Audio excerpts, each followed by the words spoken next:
guys, John here, flying the F-18 90mm from Freewing. This is the first time that I personally own this jet. Tony, my best friend, brother-in-law, and cameraman, has flown this jet personally. It was, how would you describe it? How? It didn't want to fly. It actually wanted to kill itself on multiple occasions. My mission today is to fly this with the FMS 1950 kV motor, which comes out of the 90mm Viper jet, to get this jet to behave the way it should. Reducing the wing loading, getting it to fly true. So right now I've got full aileron authority. The stabs move like a ridiculous amount.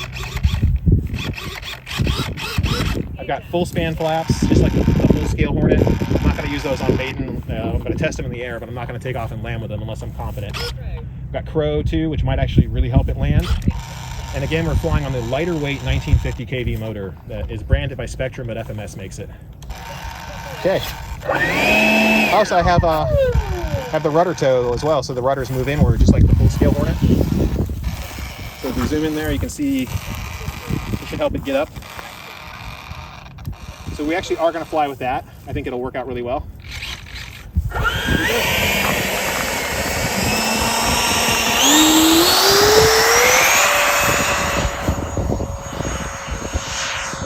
Yeah, it's slippery. It's fast too, man. You can feel it feels lighter. Nose heavy. A lot of trim. Could probably use a bit more Expo. I'm using like 80% right now and it still feels kind of touchy. That's a crazy roll rate. Look at that thing go.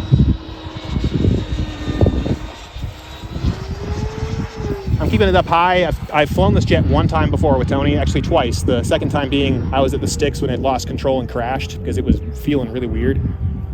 But right now, it's flying really well. Like I'm hands off right now. I had to give it a little bit of trim. You can see some turbulence up there. Let's go ahead and check my voltage. Just make sure that the full span flaps are working the way they should. Okay, we're gonna level out. Blue plane, blue sky is not a good combo. Thanks for the clouds. I think it's going up. Okay, we're good. Sorry about it being boring, guys. Let's try the agility. Oh yeah, it's got some agility for sure.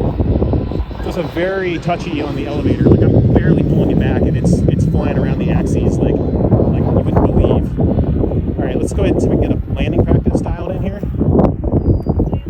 Okay, turn off the rudder toe. Gear coming out. Gotta rip that band-aid off. It's gotta come down one way or the other. Flaps coming in. Okay, got a wind gust. We're gonna pull out of that.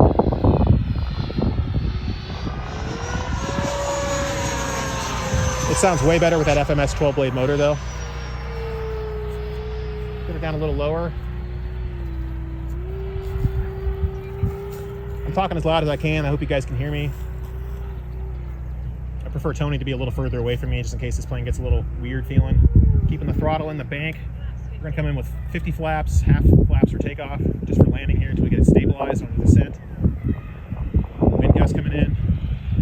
3/4 throttle, or sorry, half throttle right now.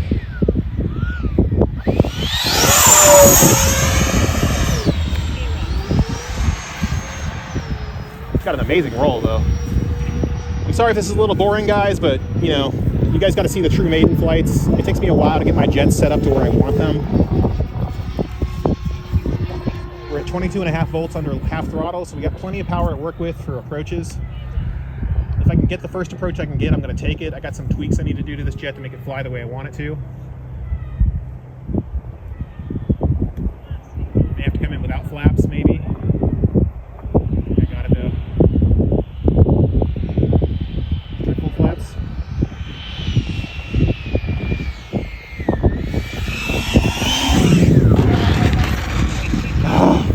I'll take it.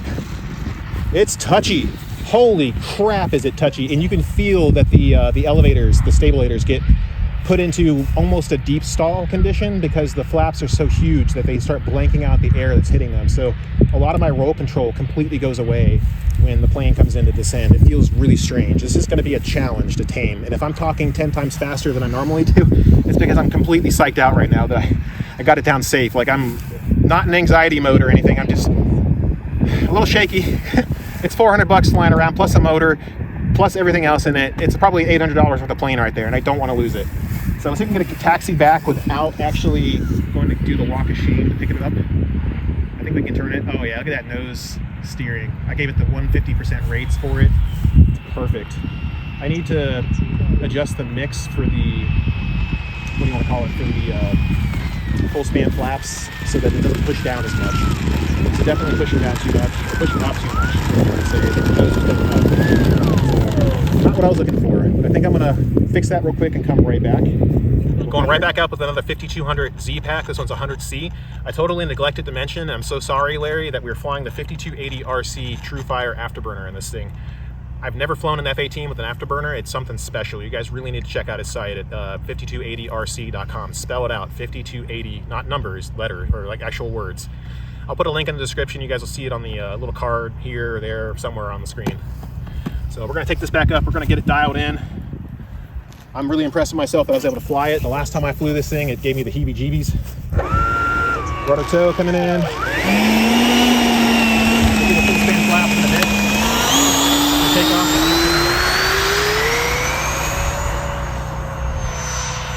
That was a sketch takeoff for sure. That roll rate though. Step behind you. Check on our connection quality. Not a single loss, that's good. Turbulence up there catching it, making it feel like it has to be corrected. I thought it was rolling, but it's really just, no, actually there's a little bit of roll. There we go, I think I got it now. Okay, now we're gonna test out full span.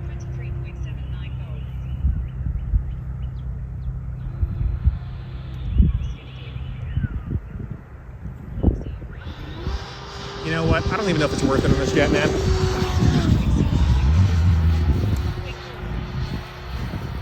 Yeah, it feels weird too, even when I go to put it into full span, because the second I put it into switch F, the aileron's disabled, and it feels very strange. Like I have to give it even more control to get it to roll or do anything. So let's do some other standard tests real quick here. We're gonna flip it upside down, see what the center of gravity looks like. Very nose heavy. Very nose heavy. I think it immediately dived. Let's get some landing practice going on. I think full span is gonna be not something I do with this jet. At least until I get, whoa, that's a stall, or it felt like it.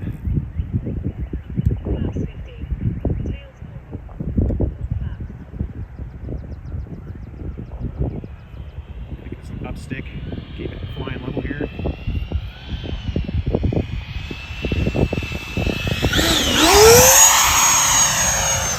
That was a decent looking descent, but I just didn't have it timed right.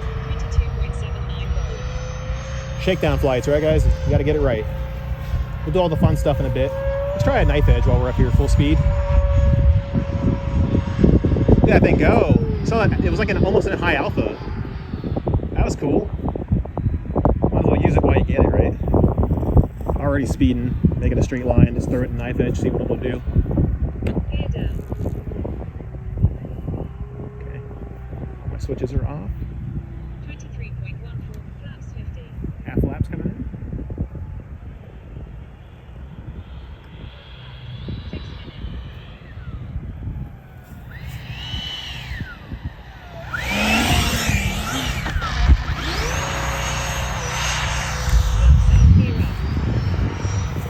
Power level.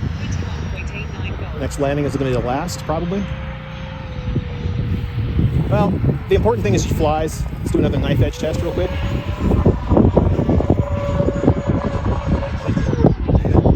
So the key to any jet so far that I've tested has been a lot of airspeed to get that rudder to not flip the plane.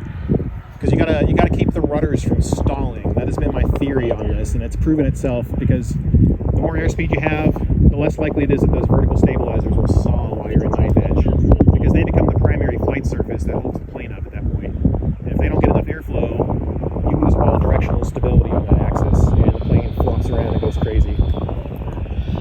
in, coming in.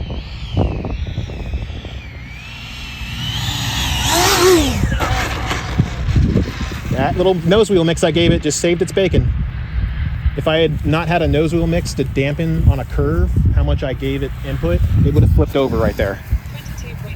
Narrow jets like this, narrow wheelbases, you need that nose wheel mix if you're going to fly it and not want to worry about it getting busted. And it's just going to take a lot of work to tame. I think if I do give it full span flaps, maybe I'll just not move the flaps as far down, or the ailerons as far down. There's something in the design of this plane, I'm almost guaranteeing those big ass flaps in the center are actually dampening how much air hits those horizontal stabs. I'm gonna play with it. Maybe I'll re-enable the ailerons while we're in full span to at least get some directional yaw or roll control. But so far, so good. We'll come back in a minute. All right, guys, got that 5280 RC afterburner, the TrueFire installed. Hooked it up this time. I just flew and landed it because my dumb self forgot to plug it in. Let's get her up and have some fun. See what we can make this plane do.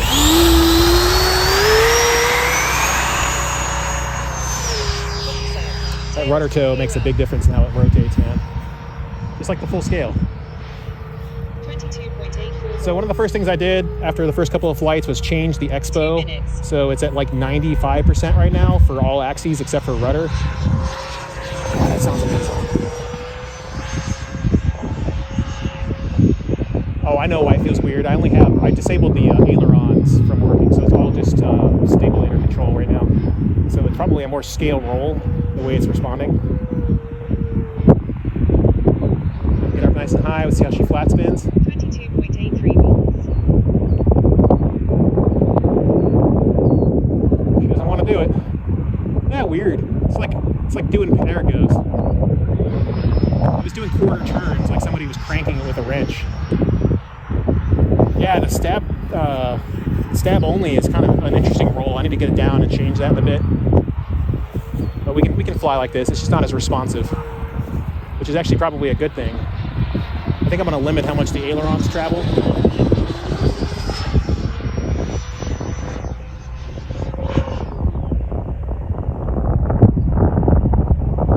Center of gravity is a little further back too. Like I say, about 5 millimeters back. We're probably sitting at almost 100 right now. It feels pretty locked in.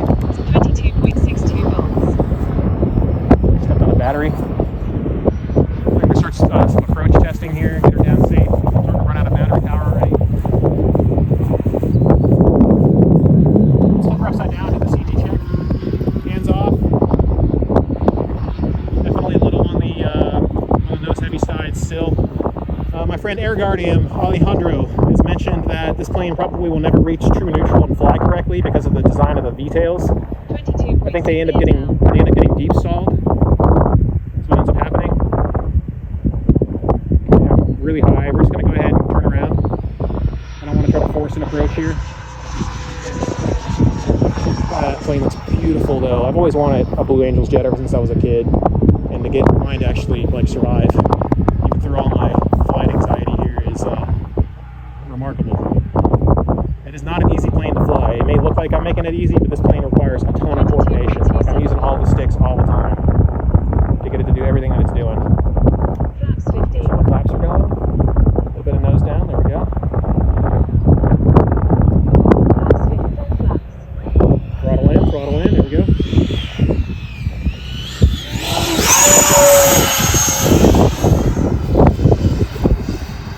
Turbulence is not your friend. Almost lost that jet right there. And you just step back about 6 paces, but it's getting real wobbly. Perfect. You're good right there. Don't step back any further. You'll step back yet. Appreciate you, man. This is going to be a rough approach. I'm going to turn the... Oh my god, wow. 22.04. I don't know if you guys will even hear of this, but the wind. We're going to just loiter for a minute, let this wind subside. I'm not going to try to land in this. This is like a 20-mile-an-hour gust, 15 sustained minimum right now. You can see the plane getting rocked around. I'm going to low throttle for a bit. We should probably be okay. Okay, it's starting to die down a little bit. Getting the gear air. Okay, we're good. Got a nice window of opportunity to work with here. And the wind's coming back. May have to try a no flap landing for this one because it's getting really, really wonky. half flaps. Get it, let it cut through the turbulence. There we go, looking good, looking good.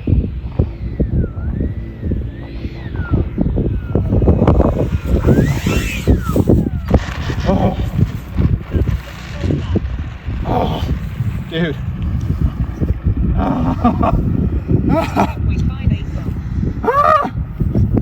Dude, I thought I lost it.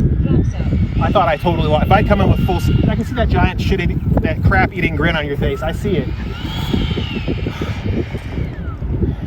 Wind is not this plane's friend. I'm glad I have some piloting skills, man, because I would have totally, my head's blown right now. I don't know how it's in one piece. A lot of this is because I flew with the ailerons disabled too. I thought I had disabled the mixing for full span. Nope. Check that stuff before you fly, guys. Don't make my stupid mistakes.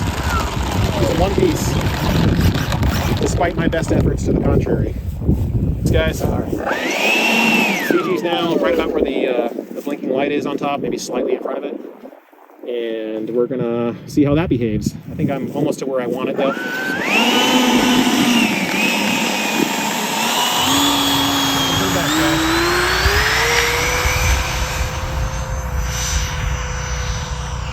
Still feeling very stable. Now I got the ailerons re-enabled. 22.7 volts. 6 minutes. Roll test. Yeah, this plane feels good. Nice and slippery.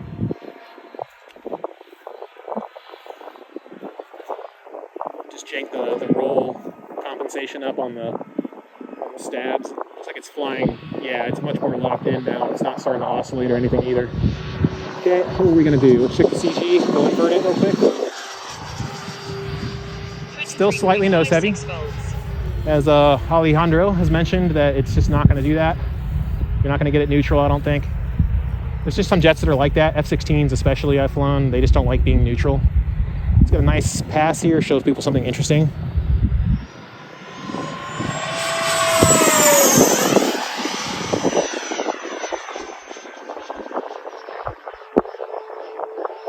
Oh yeah. God, it's got so much agility. You saw how it slid over? That's even better than the F-22. Let's make it go up nice and high, see if we can get it into the alpha mixing and see how it handles high alpha. On what are we, the fourth flight now? I'll get you out of the sun, don't worry. Power level? 22.29 volts. Okay, we're gonna go into alpha. Auto.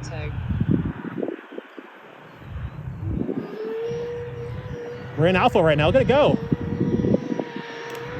Okay, we're gonna let go of the sticks. I'm gonna dive out of the sun. Sorry, buddy. It actually stood up on its tail. Check the voltage again. 22.56 Enough power to do that one more time, maybe. And a little higher. Alpha mix coming in. Pulling the elevator all the way back. Okay, I freaking Cobra'd it, basically. Do that one more time so I can get it to stay in a stable alpha from the side so you can see just how much it's pitching up. That was freaking cool. This is a Crow mix that I use in my Viper too. Okay, get it to stall. 21.8 minutes. Is that what's in alpha? Wing Rocky? 21.04 volts. Okay, we're gonna get out of that mode. Okay, ready to land already. It does go into alpha. I always do it far away out here because you never know what's gonna happen to it. It's better that it goes into a line of trees than anything else. It's very stable at the CG though. But the true test is gonna be real quick. Let's see how the deflected ailerons handle. I have the ailerons turned back on in that mode. Gear down. I can always flip it off real quick. 22.03 volts. Full flaps. I'm in full flaps right now with deflected ailerons. We're looking good. Turn it off though because it's, whoa.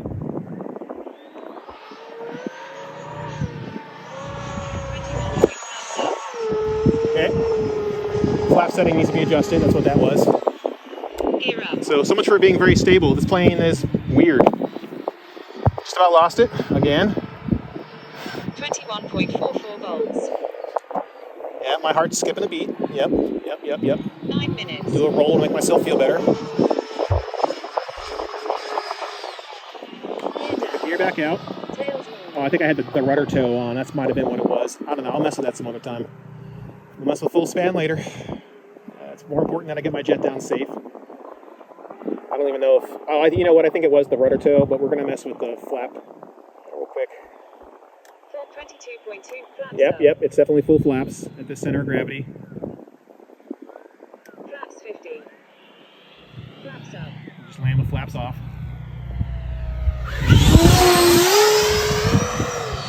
Flaps 50. Flaps up. It starts drifting when the flaps are out. I don't know, maybe there's a setting in there in my complex mixing. Flight pack 21.11 volts. It took off just fine though. Flight pack 20.92 volts. Jeez, man. 21.7 volts. I also don't know how much of that is turbulence too, but it always happens when the flaps are out, so I'm going to chalk it up to incorrect settings. So we'll just land a little farther out, check our settings. 21.1 losses, Only one loss on the frame losses so far, so we can go out pretty far if we need to get some distance here to land. Make sure all my switches are in the right position. 21.67 volts. Okay, here we go. This is going to be fun. Let's go ahead and sink now. Let it just nice and stable glide slope here.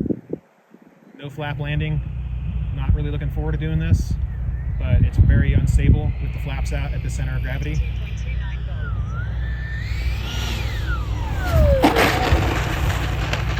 There we go. Pro, full flap. We'll use the Pro to slow it down now. There we go. There's a definite reduction in speed now.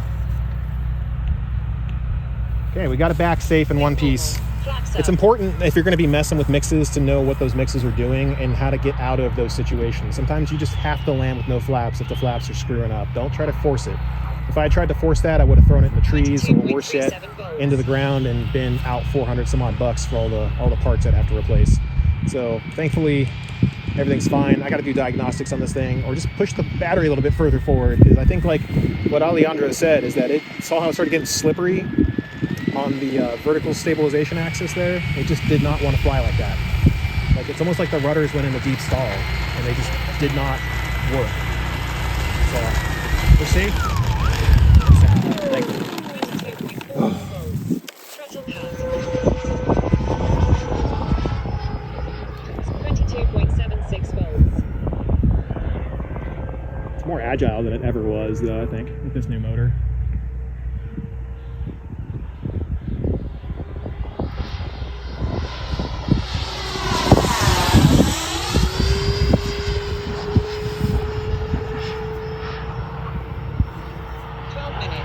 You don't even need that flap auto mix for this.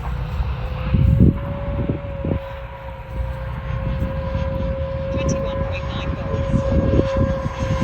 Does really nice knife edges too, man. With this CG, it's actually really nice to fly.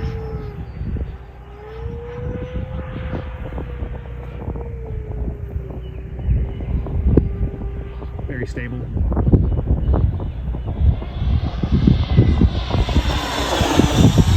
Get the flaps out real quick. Flaps 50. Flaps up. Yeah, it's rolling again. I wonder if the flap arm came loose. We're gonna go ahead and 22.88 land it again real quick. That might have been what happened. Maybe it came loose and broke. In which case I have to buy a new wing. Or, well, it's too late to contact motion now. It's on warranty. Anything has been flown. Alright.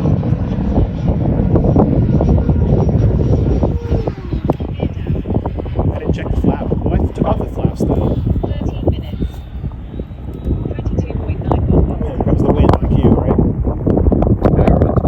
It'll help it slow down in the without flaps though. Oh, it just looks like the blue's coming in, doesn't it though? Like that curve they do before they land. Mm-hmm. That landing light being so great.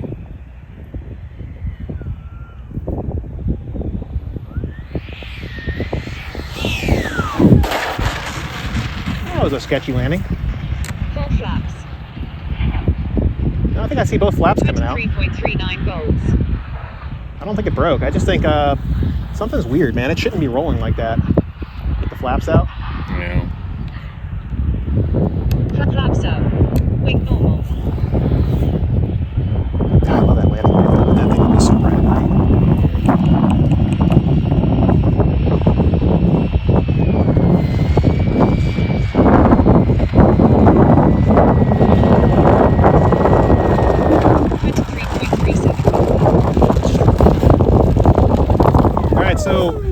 Upon further diagnosis, it was not an issue with center of gravity. It was an issue with the far left aileron being activated as full span flaps whenever flaps were deployed.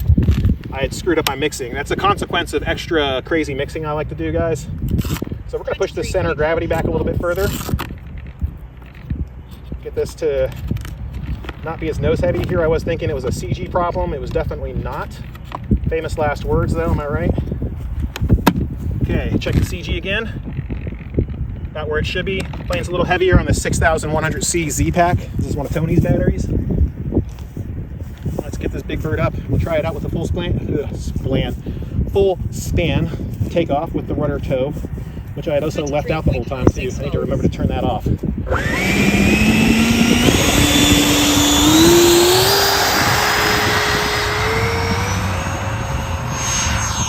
Wow! Did that look good or what? I mean, for a scale model of an F-18, that was a really nice looking takeoff. It was also risky. Who knew what was going to happen? Got it definitely trimmed down now because the battery got shifted back further. We're going to leave deflected full span flaps on here. I think we might have found the key. Okay, we're going to get the wings level.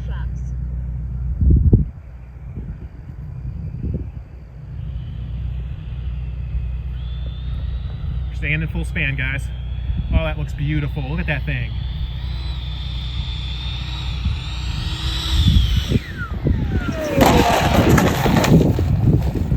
Oops. Everything's fine.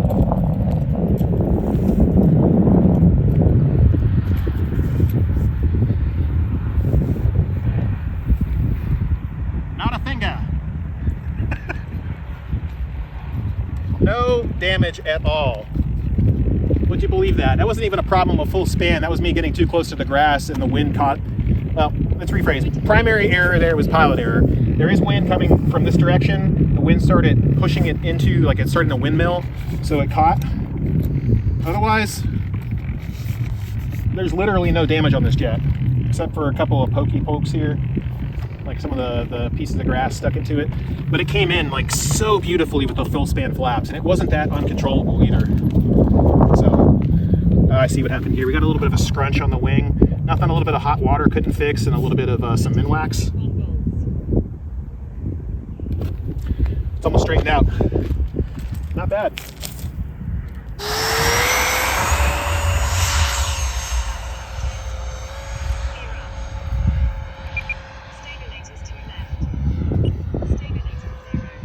Still flies great. Check the invert or ECG test again on this 5200 pack. Slightly nose heavy. Let's get some touch and go testing in here.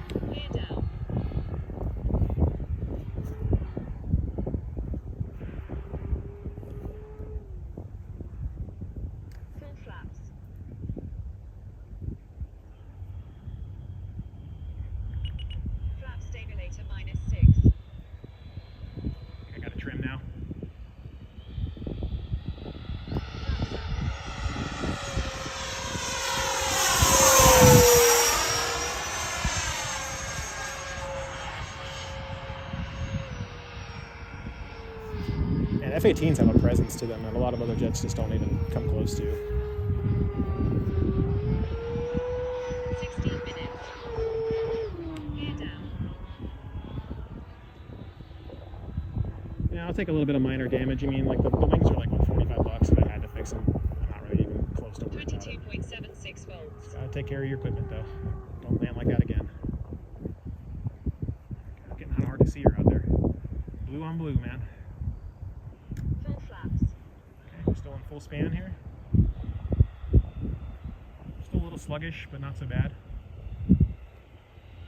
Controlling the sync rate with the throttle. A little bit of turbulence up there.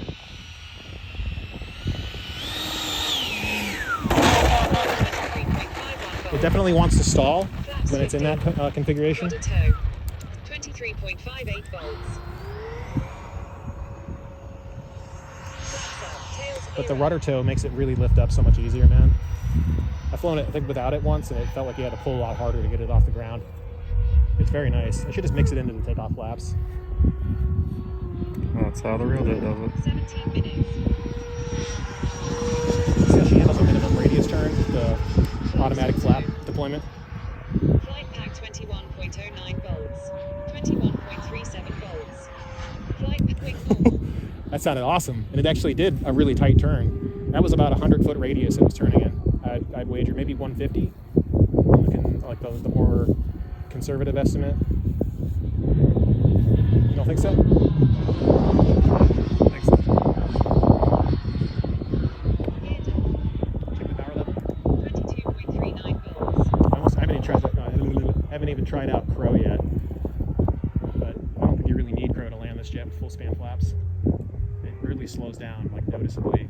Like I have to keep the throttle up pretty good. I guess the full scale Hornets do too, Full flaps. because you get a lot of drag as the wings produce a lot more lift. Did you hear me like throttling up? 18 minutes. Save the flare to the very end, because you can't flare this plane. I can feel it getting ready to stall. You saw it like on the edge of it. That wind is making it challenging, so I'm going to take full span off for this landing. Land without it.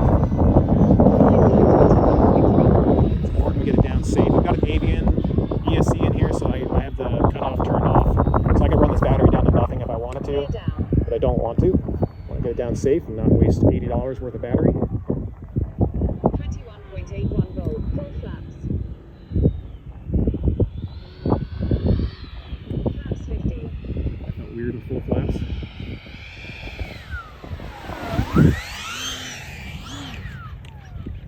How did that even happen? You want to tell me how that happened? Flaps You up. want to tell me how that came back in one piece? Because I friggin' don't know. Was that turbulence? What was it? I don't know. How did I save that plane? Cartoon physics. 22.63 volts. How did I save that plane, man? Look at that. It's in one. How is that in one piece? How? I want to know. I really want to know. I'm going to go back and look at that footage, and I'm going to be flabbergasted watching it flop like a fish as I give it full elevator authority to save it. And it still flies. How? Why does it still exist? I mean, I'm not complaining that it still exists. I just want to know how. I don't understand. Throttle cut. Let's check for damage here. How? How is, whoa.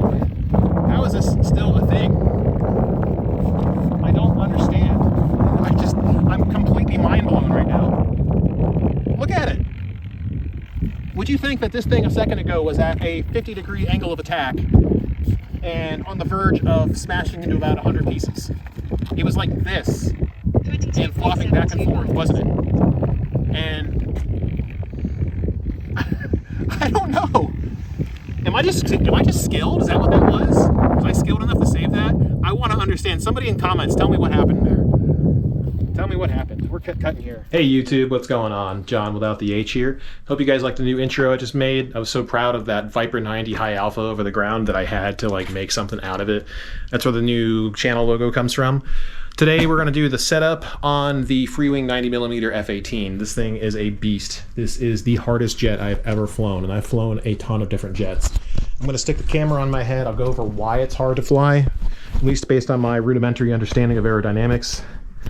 I was warned about this going into it. I knew it was going to be a challenge. I've already flown one of these before. My best friend slash brother-in-law, Tony, had one of these as his first radio-controlled jet after getting trained on the Viper 70 that I flew today as well.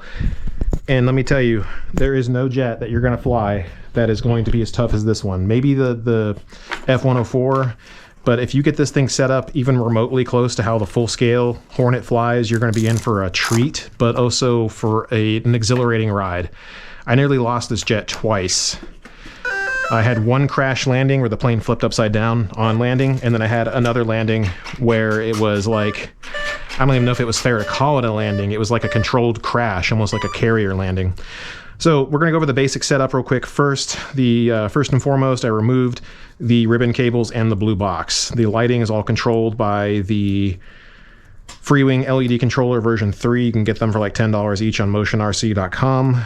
That is what I prefer to use. It lightens up the load, yet it allows you to have lights that function. Let's go ahead and get the gear out real quick. They should drop no problem. Throttle open. There we go. Okay, put the swing on real quick.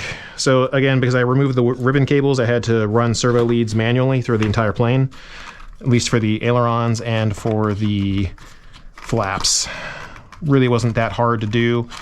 What I will mention too, I'm not going to take the entire battery tray off to show you guys how the receiver is set up. I will talk about how I did it, but I'm not going to do it because it's a lot of work and it's going to take a lot longer to get this done. This is kind of the Cliff Notes setup for an F-18. I will provide the setup file for you guys to learn from and or use yourselves if you like. Some of the stuff I haven't completely tested, like I forgot to test crow today, but it should be easy to trim out. I should be pretty close to where it needs to be. If it doesn't feel right, just get out of crow. Simple as that. Okay, let's put this down a little bit, make sure you guys can see what I'm doing, just getting these wings connected. I should screw the wings in, but I'm not going to do much with the plane in terms of lifting it and moving it. So I'm going to go ahead and just shove these wires back in. It's not as elegant as the ribbon connectors, but this reduces overall weight. And this is a very heavy plane in stock config. That Freewing 90mm motor over there, that 9-blade that this comes with originally, is like almost twice as heavy as the 90mm FMS 1950 kV motor, which comes out of the Viper 90 over there. I pretty much buy that for all of my 90mm jets these days because it produces so much thrust and so much power, yet it weighs very little. I'm also running an Avian 130 amp ESC in here. There we go. Now the plane's put together. All right, so let's go over, let's push that cable back in real quick. This would be easier if I just bothered to screw it in, but we'll be fine. Go over the setup for it real fast. Let's go ahead and get it pushed back on here and rotate the plane so that we can actually see what it is up to. And then we're gonna pull the gear up and do some other stuff to it in a minute. Let's see what I do with the hatch. There's the hatch. All right, everything's set in place now. First and foremost, because I removed the blue box, I can put the battery further back into the plane. It can literally go much further back if I wanted it to. Don't do that. Center of gravity right now that I've been flying on is about anywhere from, I'd say I've been flying in this range. I usually, at the most nose heavy side of the spectrum, I've been flying here. At the most closest to neutral side of the spectrum, about right here.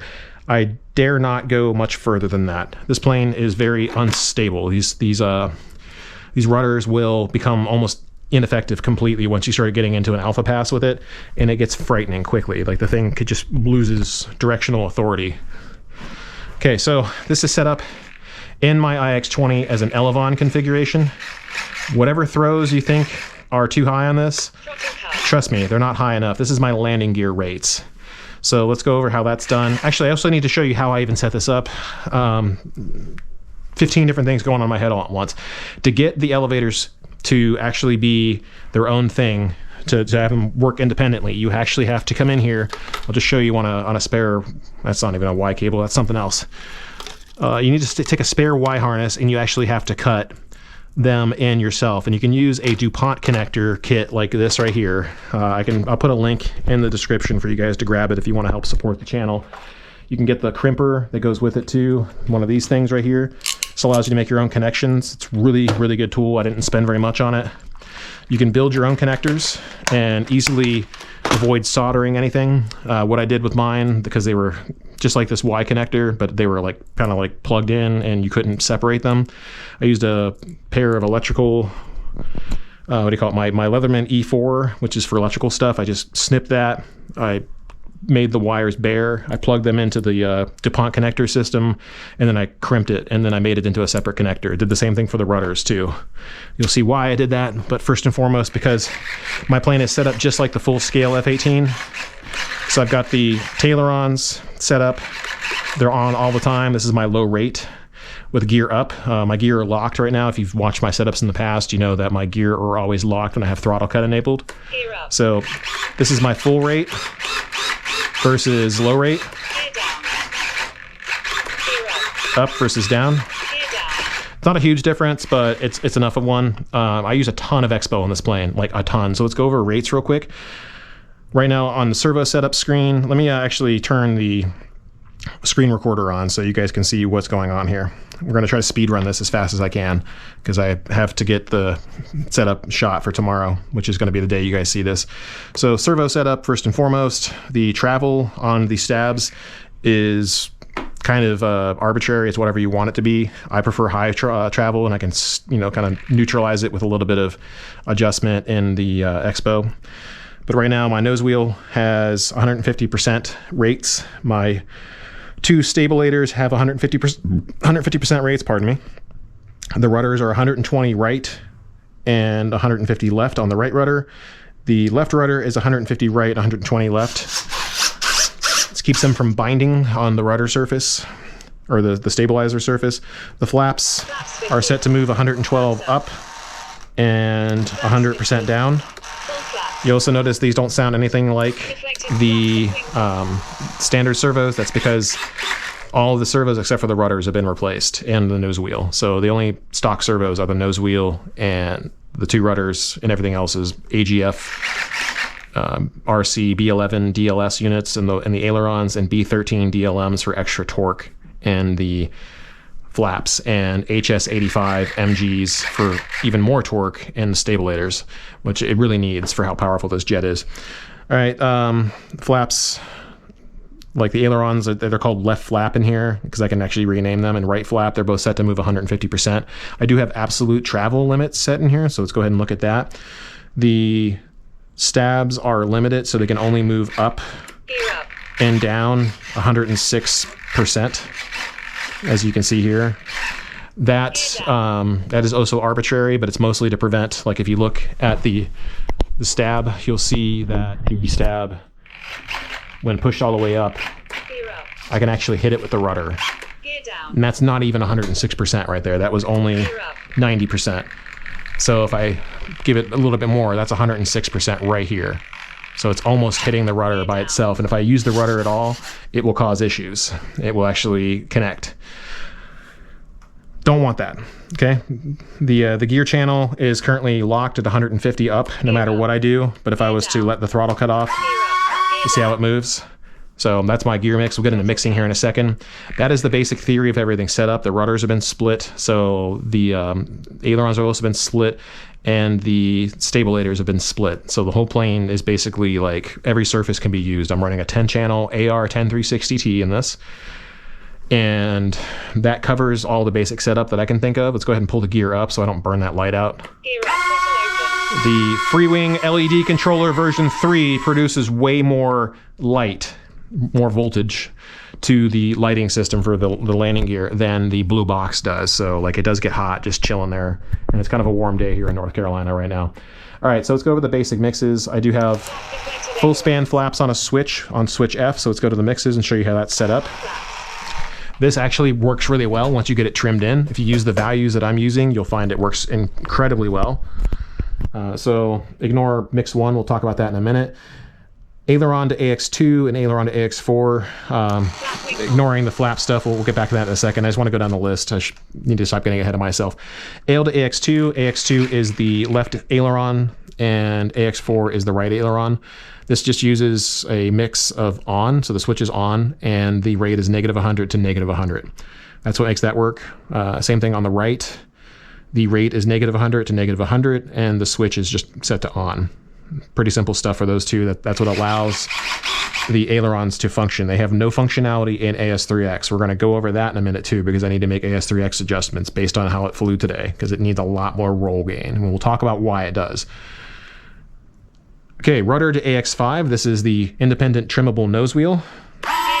So you'll see my nose wheel works, but it's on a separate channel. It's not on the rudder. If I throttle cut and then try to pull the gear up, you'll notice that the switch is set to switch A. This is on a curve, all right? So this has no effect right now. There's nothing it's doing at all. It's only active when switch A is in the 0 position. It's currently in the 1 position, so it's in gear up. Remember that I've got the gear mix that prevents the gear from being pulled up when throttle cut's enabled. I've done it more than once where I've got the jet on the ground and I pull the gear up while the jet's on the ground. I feel really stupid every time I do it too. So let's talk about the nose wheel and why this is important. This jet has a very narrow wheelbase, as you can kind of see, very narrow. It is very easy to tip this jet over at high speeds. You can easily make this plane scrape the crap out of the wingtips. They're replaceable components, but you don't really want to have to spend money replacing stuff because proper setup will avoid that being even a problem to begin with. The jet won't tip to either direction as long as you've set it up correctly. This is what this does. Okay, as I go to halfway through the stick, I'm using like what, 30% input here. It's halfway through the stick because I'm using a lot of Expo. So -30 produces -8 on the nose wheel. If you look at the nose wheel up close here, you'll see it's barely moving as I'm giving it a little bit of input, like right here, and then it's on a curve, so as it goes past that point, I get all the nose wheel steering that I need. But where I'm normally moving my hand when I'm trying to, like, you know, navigate on the ground and maneuver on the ground, even at speed, is about halfway through the stick here. So it's going to prevent me from subconsciously pushing too far on the stick and making the plane either flip over or scrape up really bad, or tear up the gear or tear up the rest of the jet. It's a really good system. This is my nose wheel dampening mix. That's what we're going to call this chapter. Okay. So the way that's done is you make a point at your desired spot. You can kind of see how it's done here. So at -30, I made point for 8%. At positive or -30, I made another point for 8%, +30, -30, -8, +8, and then at the end of the travel, it's 100 and 100, and then the center point at 0. This is your own Expo, basically. It's like you're defining your own Expo curve. This is preventing you from having any kind of crazy response on the ground. This is probably one of the best mixes you can do to a jet that has a narrow wheelbase like this. Let's move on to the next thing, RT to AX5, that is the nose trim. Okay, just needed a little bit of trim to actually fly today. So RT is controlling AX5, which is the nose wheel. Even though it's named, it doesn't actually show up as the name of nose that I gave it in the servo connections here. Hi. Hey, buddy. Hold on a second. Real quick, my son had a question.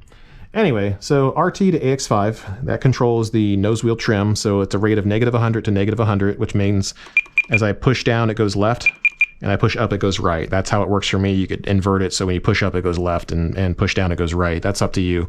The switch is set to on, so this just allows you to electrically trim the steering. I prefer that over having to pick it up and adjust it. I find that very obnoxious personally. All right, now we're getting into the fun stuff. Flap to AX2 is a combo switch. This controls the flap deployment for full span flaps. It's a rate of -78% with an offset of -100%. And the switch is a combo switch. So switch D has to be in either position 0, 1, or 2, and switch F has to be in position 1 to activate the mix. So this gives you the full span flaps, aka deflected ailerons. Based on what I did with it today, I might actually just turn it down a little bit because it was you have to get the flare just right.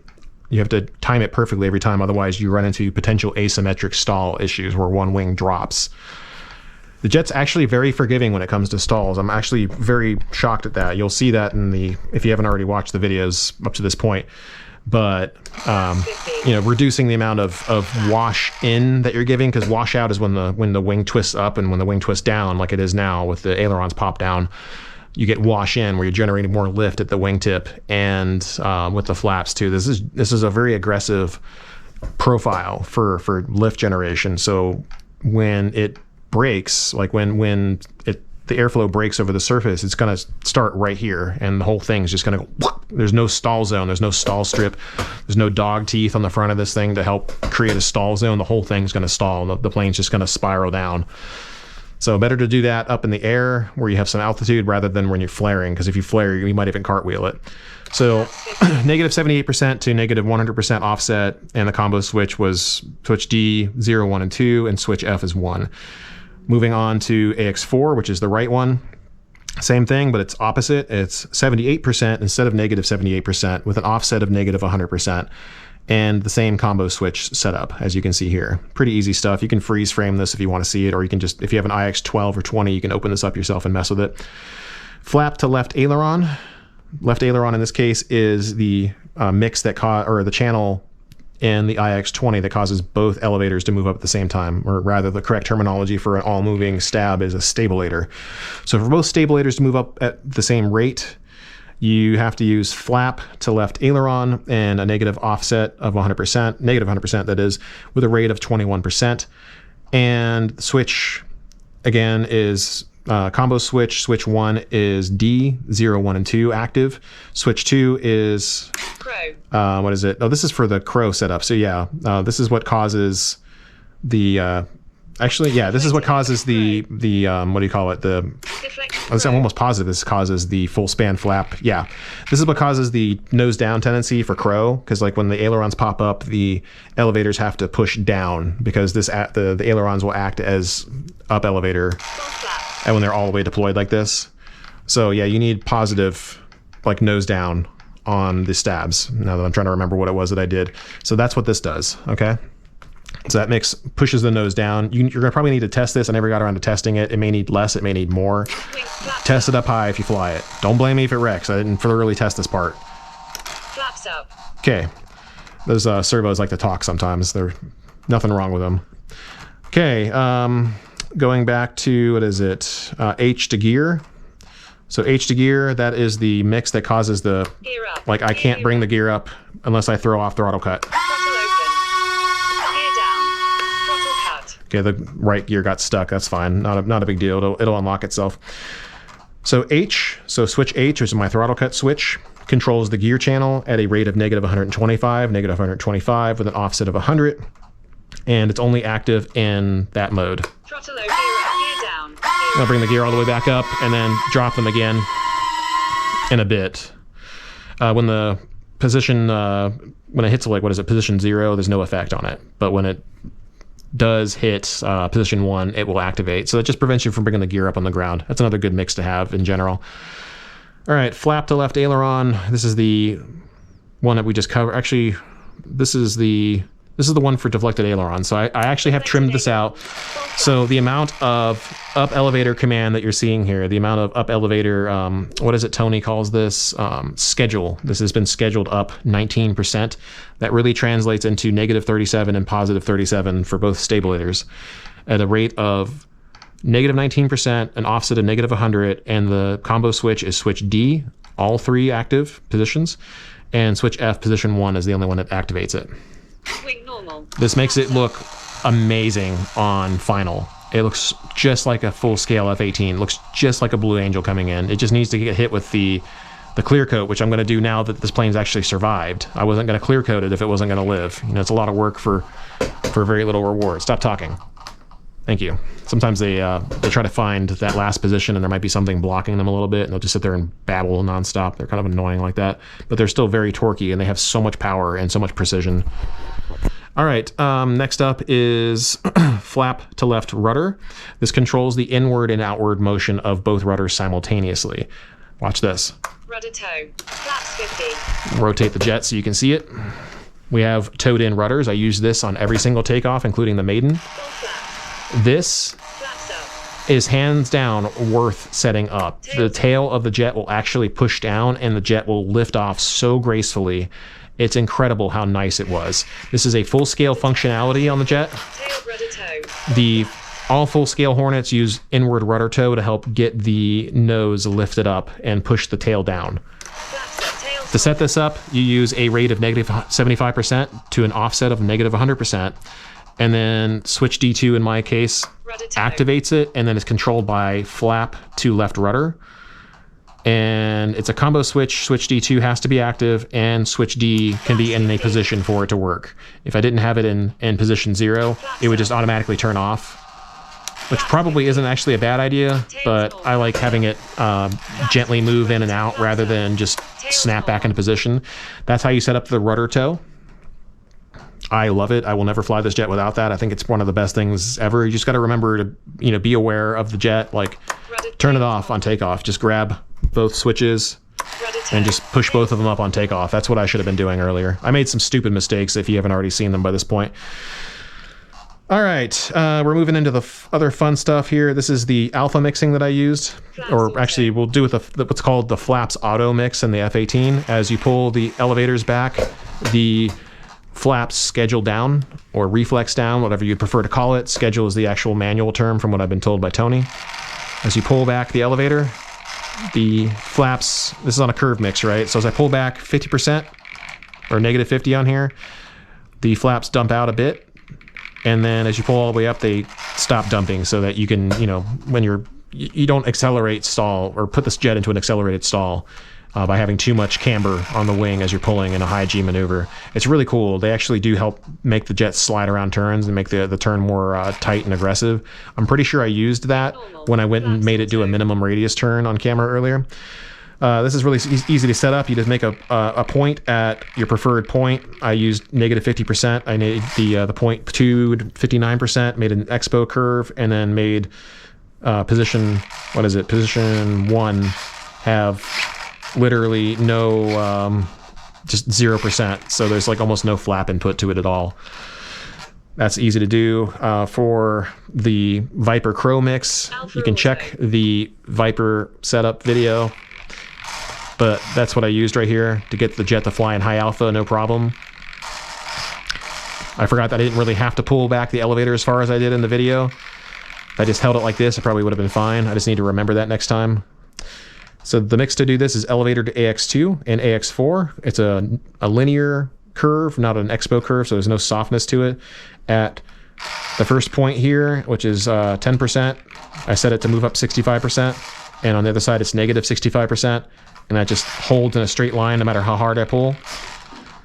Okay, and if we go down to next mix, it should be elevator to flap is the same thing, I think, too. Yeah, it's on a different channel here, so like it just stays out after 10%, and it stays out at a rate of 70%, and it won't go any further than that. If I made it a curved mix, it would have like a weird curve to it, and it would still keep moving in and out as I moved the flaps in and out. All right, that covers that. That's pretty much all of the custom mixing. Let's go in and talk about the setup for the rates, not the rates, but the forward programming. So let's show you guys how that works. Gear automatically come out when I throw a throttle cut. Gear down. Okay, in the gyro settings, this is where we're going to get into the stuff where you guys need to know about why you need more roll stability rather than less. So let's go ahead and throttle up real quick. Oh, I can't do it inside the forward programming menu. Okay. Again, this is with the FMS 1950 kV motor. This is like seriously the best motor you can get that I've experienced. It's so lightweight and produces so much thrust. It's totally worth using. All right, so currently, before we get into the flight control mixing, we're going to go to AS3X settings and gains. My roll gain is 70%, my pitch gain is 90%, and my yaw gain is 75 on my standard AS3X. My extra AS3X setting is called heading.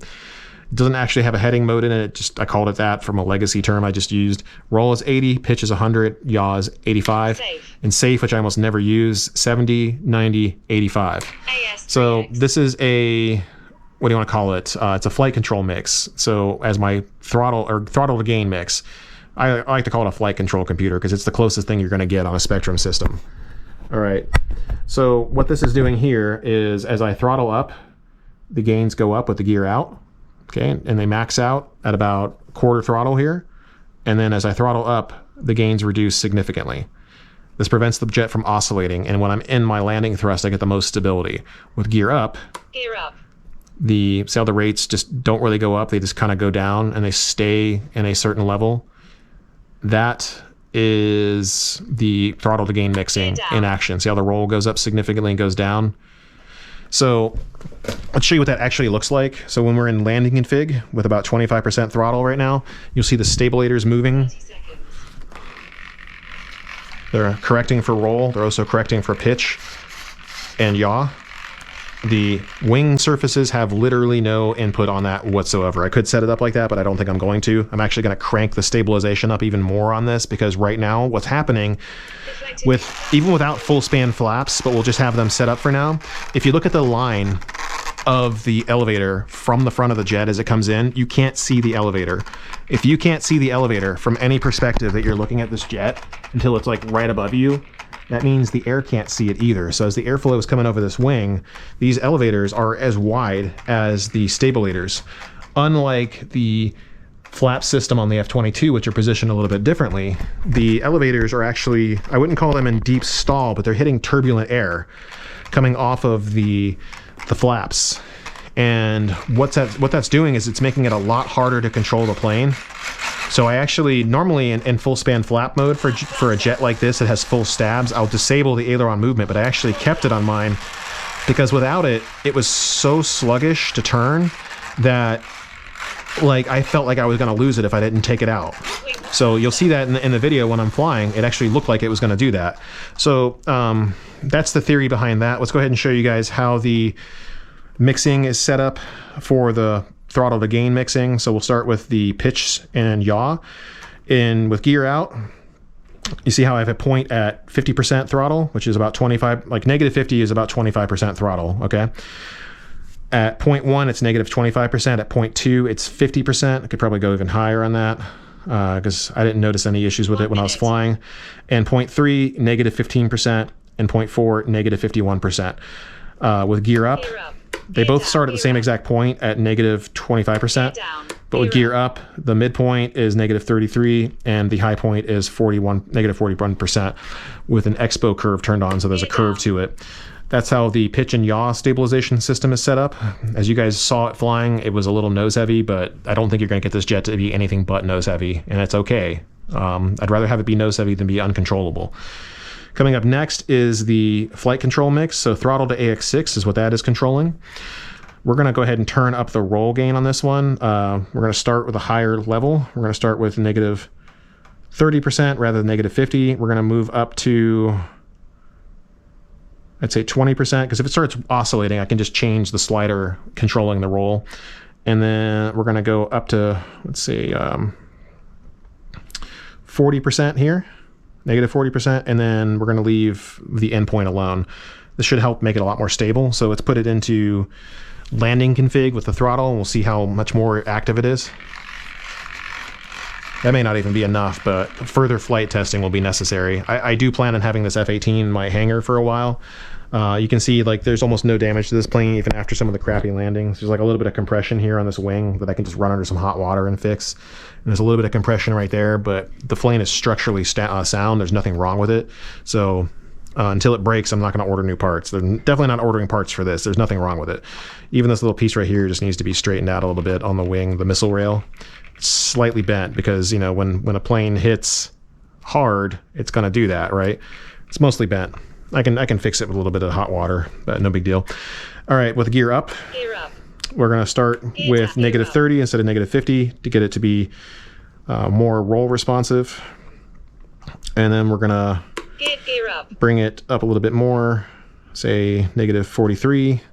And then at the very end, we're going to make, at the highest point of throttle setting, we're going to make it negative 55. So we'll put it in like half throttle and see how it's responding with the gear. Like it thinks gear up right now. Yeah, see, that's perfect. Nothing wrong with that. If the clean wing, you don't need a ton of stabilization. And with full throttle, it'll probably have very little effect at all. Yeah, it's barely moving. So that should cover pretty much all the theory behind this jet, how it's flown. You guys have seen me fly it. This is the first time I've ever wrapped both things, like the Maiden and the setup, into one go. I'm trying to take a cue from other RC channels. I think Brian Phillips does it this way. So, you know, it's better to do it this way too, because I don't have to upload as much. I can just put everything into one go. You guys can watch it at your leisure. You can skip ahead. I'll at least use chapters on like some channels so you can see the part you want to see. So yeah, that should cover everything. I'm going to bring the gear up in a bit. But I hope you guys enjoyed. The Maiden in flying the F-18 was like an experience. It was probably one of the most fun and challenging planes I've ever flown. I mean, this is not a beginner's jet, especially if you fly it the way I flew it with the full emulation of the F-18's flight control system. It's a real challenge. It feels slippery in the air. It kind of does its own thing. But once you get it mastered and you understand how it flies, it is a joy. It is unlike anything I've ever flown. Like the F-22 feels tame in comparison, and it is. The A-10s feel easy to fly. The Viper is just a breeze. The F-15 is a little closer to this in terms of like difficulty to fly, but it is not hard. Even the Griffon over there isn't that hard to fly either. The F-14 is also probably one of the easier jets to fly, surprisingly. So anyway, guys, I hope you all enjoyed. I'll be doing more content like this. Of course, my hair's all messed up now because I've had the camera sitting on my head. But I hope you guys enjoyed. It's been an absolute blast. This channel's growing so much more than I even thought it would. And I'm so happy that you guys are part of this little community of mine. And if there's anything you want to see, again, I can't buy every plane in the world. So if you want me to help like get something you want to see demoed, like if you could consider sending me some money on PayPal, I will gladly take it and get something you guys want to see and set up and show you what it can actually do. But it's not easy for me to just go out and spend a ton of money on us all the time, because I've got 22 planes right now, and I'm starting to, like, I need to cut back on some of my airplane purchases because it's getting a little rough.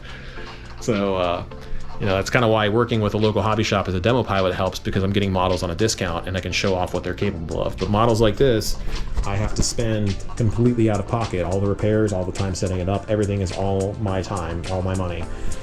I don't get a nice discount on Freewing stuff. I have to buy that out of pocket. So if you want something Freewing and you want me to get it for you, I'll do it. But if you could consider helping me out, that would also be amazing too. All right, guys, thanks for watching. See y'all next time. Cheers.